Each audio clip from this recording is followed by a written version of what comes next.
Lalu gangguan terus datang ya, kepada Nabi SAW, juga dari tetangga beliau alaihissalam. Di antaranya paman beliau sendiri, paman yang paling dekat, ya, maksudnya dekat dengan beliau, Abu Lahab. Jadi kalau kita dengar Abu Lahab itu adalah paman Nabi SAW, ya, paman langsung, kakak daripada ayah beliau. Juga yang lainnya seperti Hakam bin Abi Adi, Uqbah bin Abi Mu'aid tadi itu, kemudian Uday bin Hamra As-Saqafi. Mereka semua sepakat setiap kali mereka memiliki sampah, juga kotoran dari sembelihan, mereka meletakkan di depan rumah Nabi SAW. Ini tetangga-tangga Nabi nih. Jadi kalau ada sampahnya, mereka sengaja datang ke depan pintu rumah Nabi terus ditumpahin. Ada kotoran-kotoran hewan, ya jeruan-jeruannya, semua ditaruh di depan Nabi SAW. Perhatikan apa perilaku Nabi SAW. Setiap kali beliau SAW pulang, ya, mau masuk rumahnya, beliau membersihkan dengan tenang, sambil berkata dengan suara yang bisa terdengar oleh tetangganya. Beliau mengatakan, beginikah perlakuan kalian terhadap tetangga? Itu aja Nabi SAW jawab. Sehingga orang-orang kafir ini pada saat mau balas Nabi, mau dibalas dengan apa?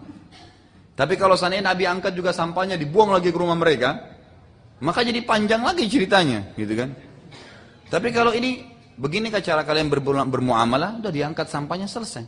Kan kalau seseorang niat buruk dengan kita, misal ada seseorang niat fitnah kepada Anda, lalu Anda tidak terpengaruh, dia fitnah ini, Anda tetap biasa aja, tetap hidup, tetap biasa, maka dia terputus sampai di situ. Tapi kalau kita mangkel, kita terbawa emosi, maka itu yang dia inginkan, gitu kan? Jadi kalau ada keburukan, cut aja sampai di situ, selesai, nggak usah diikutin. Nabi SAW itu dalam hadis Bukhari pernah disihir oleh orang Yahudi, diambil rambutnya beliau yang jatuh, kemudian disihir. Nabi SAW ditunjukkan oleh Jibril AS tentang di mana rambutnya ditaruh. Ternyata ditaruh di sebuah sumur di pinggir kota Madinah, dililit di sebuah batang kurma yang tua. Kata Nabi SAW kepada Aisyah, wahai Aisyah, aku mendapatkan petunjuk dari Allah. Rambutku diikat oleh orang-orang Yahudi tersebut di batang pohon yang sangat tua, yang bentuknya seperti kepala setan. Lalu aku lepaskan rambut tersebut, akhirnya sihirnya lepas, tidak bisa kena Nabi SAW karena sudah lepas. Lalu Aisyah berkata apa? Ya Rasulullah, tidakkah anda membakarnya? Maksudnya kalau dibakar, tukang sihirnya bisa kena sama jinnya. Dibakar kembali sihir itu kan. Apa kata Nabi SAW? Perhatikan adabnya. Aku tidak diajarkan membalas keburukan dengan keburukan. Bukan begitu caranya, sudah selesai. Gak usah, yang penting saya sudah tidak kena sihir gitu loh.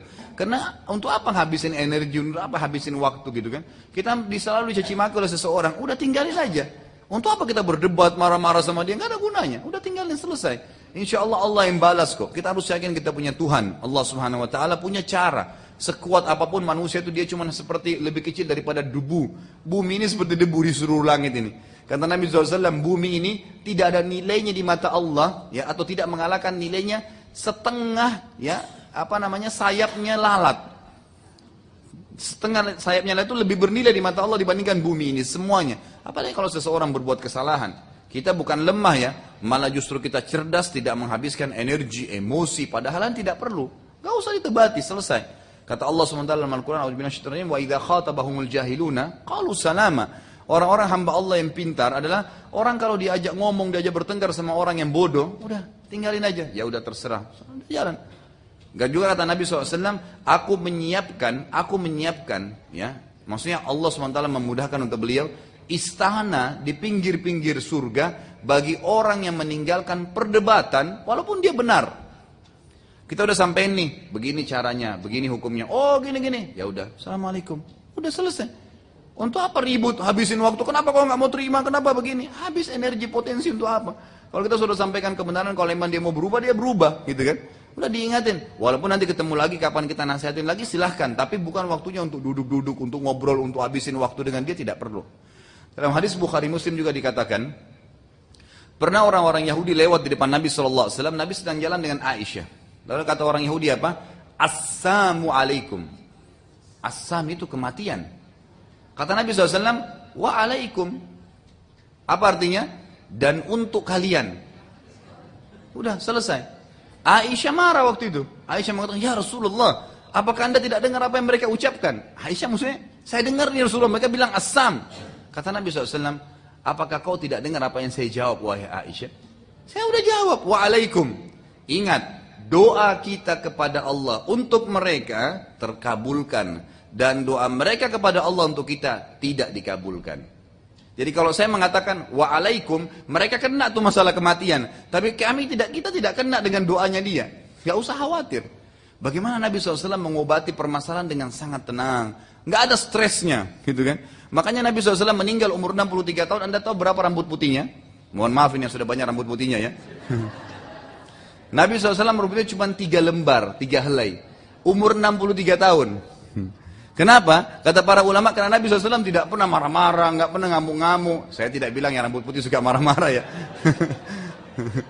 Tapi ini saya kasih contoh, bagaimana Nabi SAW menghadapi kehidupan dengan sangat santai.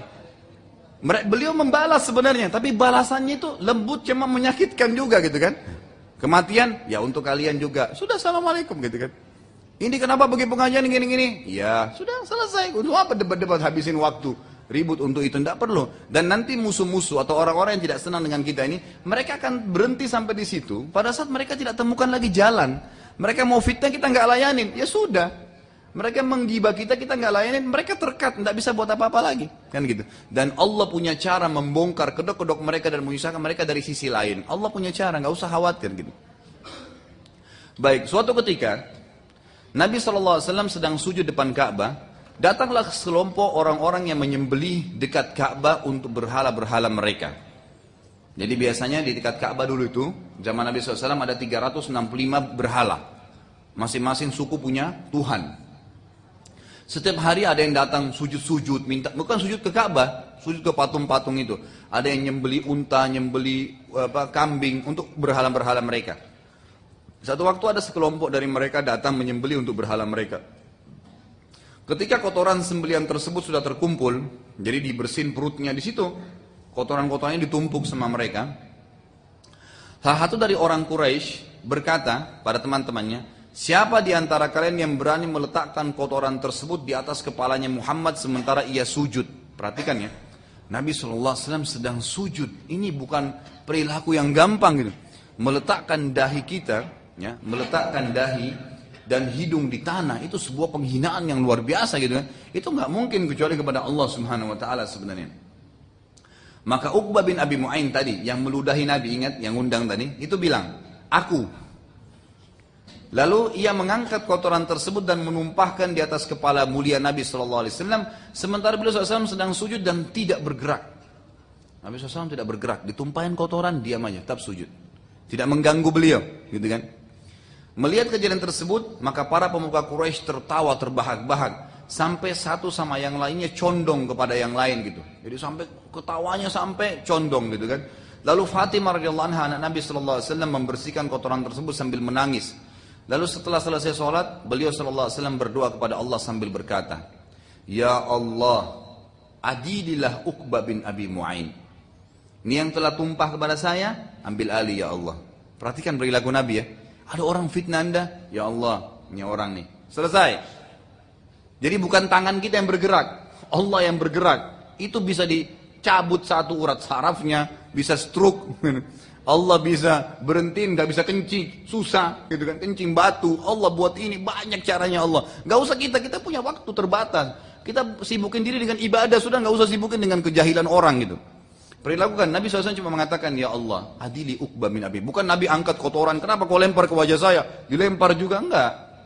Ya Allah, adililah Uqbah bin Abi Mu'ain. Ternyata Uqbah ini dibantu oleh temannya namanya Syaibah. Juga Syaibah. Juga ada lagi satu namanya Walid. Juga Al-Walid.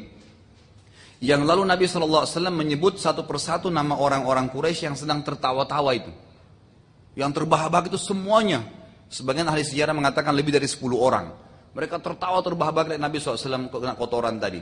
Lalu yang terjadi, kata perawi hadis, ya, dalam hadis Bukhari ini, demi Allah, aku menyaksikan semua yang tertawa itu terbunuh di perang Badar.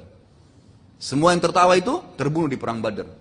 Terbunuh dengan gitu, mereka mati, udah nggak bisa kembali ke Mekah, hartanya hilang dan segalanya. Dan ini sebuah pelajaran yang sangat besar. Bagaimana seseorang yang itu dengan tenang memecahkan permasalahan, gitu kan? Tidak perlu terburu-buru, tidak perlu menghadapi kejahilan dengan kejahilan, keburukan dengan keburukan, tidak perlu semua itu. Dan kita harus yakin kita punya Tuhan Allah Subhanahu wa taala. Kalau Allah kita libatkan dalam permasalahan kita jemaah sekalian, wa may yatawakkal 'alallahi, apa jawabannya? Fa huwa hasbuh. Allah jadi pencukup baginya. Selesai. Ini orang jahat sama saya, Allah akan hukum. Ini orang gak bayar utang, Allah akan buat dia susah. Dan kita akan didatangkan rezeki berlipat daripada utang itu. Beragam macam cara Allah SWT. Libatkan Allah dalam hidup kita. Jadikan Allah sebagai wali. Yakin Allah mengawasi kita. Inna Allah kana alaikum raqiba. Maka kita akan tenang hidupnya. Tidak akan ada masalah. Tapi seseorang kadang-kadang kalau melepaskan diri, kata para ulama, siapa yang tidak melibatkan Allah dalam hidupnya, Allah akan biarkan dia. Dan dia akan terus dalam kesulitan yang tidak selesai. Ketenangan jiwa akan kita dapatkan bila melibatkan Allah SWT. Ini pelajaran besar dari As-Sirah Nabawiyah di mana Nabi SAW melakukan hal tersebut.